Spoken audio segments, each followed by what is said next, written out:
nice summer day. My 5-year-old son James was playing outside in the backyard of our suburban home. James has always been a quiet boy. He plays by himself mostly. He never had many friends. But he has always had a wild imagination. I was in the kitchen feeding our dog Fido when I heard what sounded like James talking to someone in the backyard. I'm not sure who it was or who he could be talking to. Could he have finally made a friend? Being a single dad, it's hard for me to always keep an eye on my son. So I decided to go outside and check on him. When I went into the backyard, I was a bit confused because James was the only person back there. But was he talking to himself? Or I could have sworn I heard another voice. James! It's time to come inside, I called out to him. He came inside and sat down at the kitchen table. It was about lunchtime, so I decided to make him a turkey sandwich. James, who are you talking to out there? I asked. James looked up for a moment. I was playing with my new friend, he said, smiling. I poured him some milk and continued to pry as any good father would. Does your friend have a name? Why didn't you ask him to come and have lunch with us? I asked. James stared at me for a moment before replying, His name is Laughing Jack. I was a bit taken back by what he had said. Oh, that's a strange name. What does your friend look like? I asked, a bit confused. He's a clown. He has long hair and a big swirly cone nose. He's got long arms and baggy pants with stripy socks, and he always smiles. I realized my son was talking about an imaginary friend. I suppose it was normal for a kid his age to have imaginary friends, especially when he has no real friends to play with. It was probably just a phase. The rest of the day went by per usual, and it was starting to get late, so I put James to bed. I tucked him in, gave him a kiss, and made sure to turn on his nightlight before I closed the door. I was pretty tired myself, so I decided to go to bed not long after. I had an awful nightmare. It was dark. I was in some kind of rundown amusement park. I was scared, running through an endless field of empty tents, broken down rides, and abandoned game huts. The whole place had a horrible look to it. Everything was black and white. The prized stuffed animals all hung from nooses in the game huts, all with sick grins stitched on their faces. It felt like the whole park was looking at me, even though there wasn't another living thing in sight. Then suddenly, I began to hear music. The sounds of Pop Goes the Weasel being played on a squeeze box echoed through the park. It was hypnotizing. I followed its tune to the circus tent almost in a trance, unable to stop my legs from moving forward. It was pitch black. The only light came from a single spotlight shining on the center of the big tub. As I walked toward the light, the music slowed down. I found myself singing along, unable to stop. All around the mulberry bush, the monkey chased the weasel. The monkey thought it was all in fun. The music stopped right before its climax. And suddenly, the lights shot on. The intensity of the lights was practically blinding. All I could see was a small, dark silhouette shuffle towards me. Then another one appeared, and another, and another. There were dozens of them, all coming towards me. I couldn't move.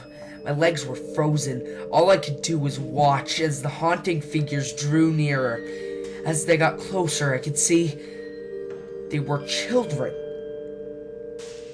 As I looked at each one, I noticed they all had some horrible, disfigured, and mutilated.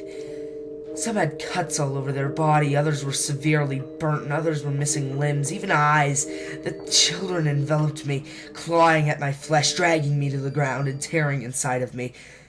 As the children tore me apart and I faded away, all I could hear was laughter. Horrible, awful, evil laughter. I woke up the next morning in a cold sweat. After taking a few deep breaths, I looked over and saw that a few of James's action figures were positioned facing me on top of my nightstand. I sighed. James had probably woken up early and put these here. I gathered up the toys and made my way to James's room. However, when I opened the door, James was sound asleep. I just shrugged and placed the toys back into this toy box and headed out to the living room.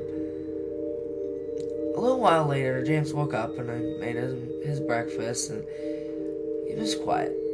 Seemed a bit groggy. Perhaps he didn't sleep well either. I decided to ask him about the toys. James, honey, did you put the toys in Daddy's room this morning? His eyes shot up at me for a moment, then quickly glanced back down at his cereal. Laughing Jack did it. I rolled my eyes and responded, well, you tell Laughing Jack to keep your toys in your room. James nodded and finished up his breakfast, then decided to go play out in the backyard. I went to relax in the living room, and I must have dozed off because I woke up a couple hours later. Shit. I need to check on James. I was a bit worried. It had been over 2 hours and I haven't checked on him. I stepped out into the backyard, but James wasn't there anymore. I was getting nervous, so I called out to him, James! James, where are you? Just then I heard a giggle come from the front yard. I rushed through the gate around to the front house. James was sitting on the sidewalk. I breathed a sigh of relief and walked over to him. James, how many times have I told you to stay in the back? James, what are you eating? James looked up at me and reached into his pocket and pulled out a handful of hard candies in all colors. This made me very nervous. James, who gave you that candy? James just stared at me, not speaking. James! Please tell Daddy where you got that candy! James hung his head down and said, Laughing Jack gave it to me.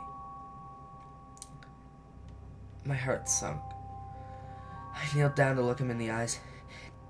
James, I've had enough of this damn Laughing Jack thing. He is not real. This is a very serious situation. I need to know who gave you that candy. I could see my son's eyes tear up. But Daddy, Laughing Jack did give me the candy. I closed my eyes and took a deep breath. James has never lied to me, but what he's telling me is impossible. I make him spit out the candy and I throw the rest away. James appears to be fine. Maybe I'm just overreacting. After all, he could have gotten it from Tom and Linda from next door, or Mr. Walker down the street. Either way, I'm gonna have to keep a closer eye on James. That night, I put James to bed as usual, and I decided to go to bed early myself. Suddenly, I was awoken by a loud bang coming from the kitchen. I sprung out of bed and hurried down the stairs. When I got to the kitchen, I was horrified. Everything on the counters had been thrown to the floor. And our dog Fido hung dead from the light fixture. His stomach was cut open and stuffed with candy. The same type that James had been eating earlier that day. My shock was quickly broken by a sharp scream coming from James's room, followed by loud crashes. I quickly grabbed a knife from the drawer and moved up the stairs in a speed that only a father whose child was in danger could have. I burst through the door and flicked on the lights. Everything in the room was knocked over and tossed to the floor. My poor son in his bed crying and shaking with fear. A pool of urine stained the sheets. I scooped my child up and ran out of the house and went next door to Tom and Linda's house. Luckily, they were still awake.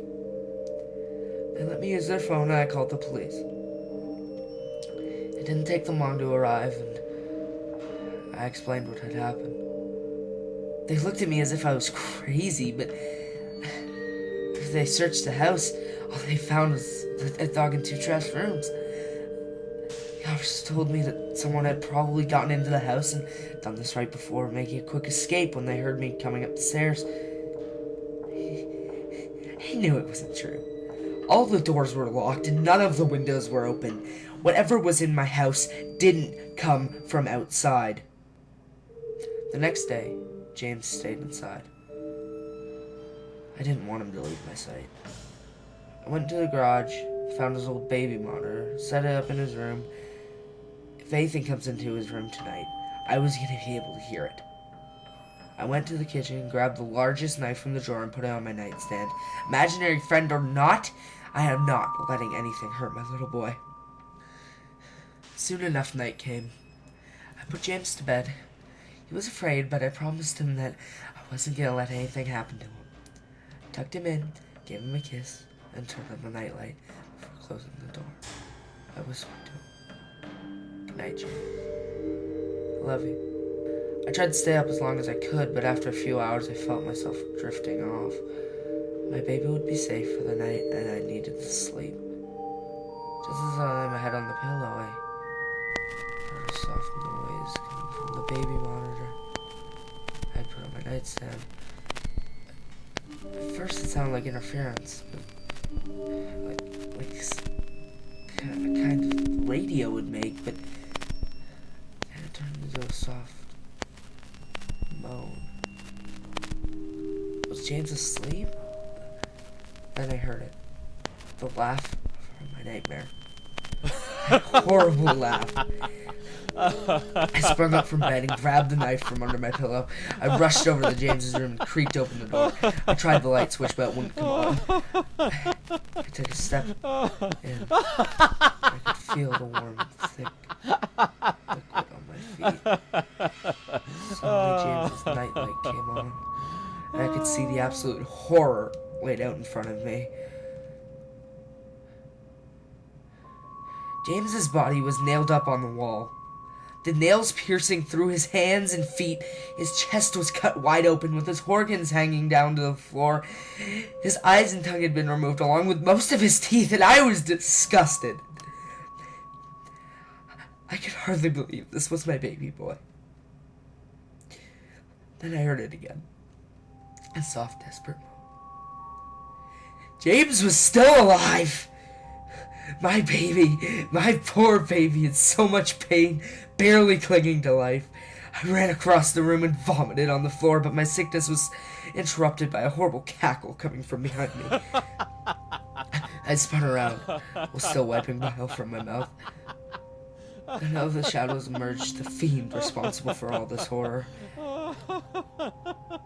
Laughing Jack. His ghost-white skin and matted black hair hung down to his shoulders. He had piercing white eyes surrounded by dark black rings. His twisted smile revealed a row of sharp, jagged teeth, and his skin didn't even look like skin at all. It almost looked like rubber or plastic, and he wore a patchy black and white clown outfit with striped sleeves and socks. His body itself was grotesque, his long arms hanging down past his waist, and the way he was poised made him look almost boneless, like a rag doll. He let out a sickening laugh as to let me know that he was pleased with my reaction to his work. He then turned around slowly in front of James and began to laugh even more at the horrific sight he has laid out. That was enough to shake me from my terror. I snapped. "Get away from him, you bastard!" I rushed at the monster, raising a knife above my head and stabbed down at him. But as soon as the knife touched him, he disappeared into a cloud of black smoke. The knife passed right through him and pierced James's still beating heart, splashing warm blood on my face. No. What have I done? My baby. I killed my baby. I immediately fell to my knees. I could hear sirens in the distance growing louder. My boy, my sweet baby boy. I promised Daddy would protect you. I failed. I'm sorry, James. I'm so sorry. Police soon arrived to find me in front of my son, still wielding the knife covered in my baby's blood. The trial was short. Insanity. I was placed in the house for the criminally insane, where I have been for the past 2 months. It's not bad here. The only reason I'm awake now is someone is playing Pop Goes the Weasel outside my window. I'll talk to the orderlies about it in the morning.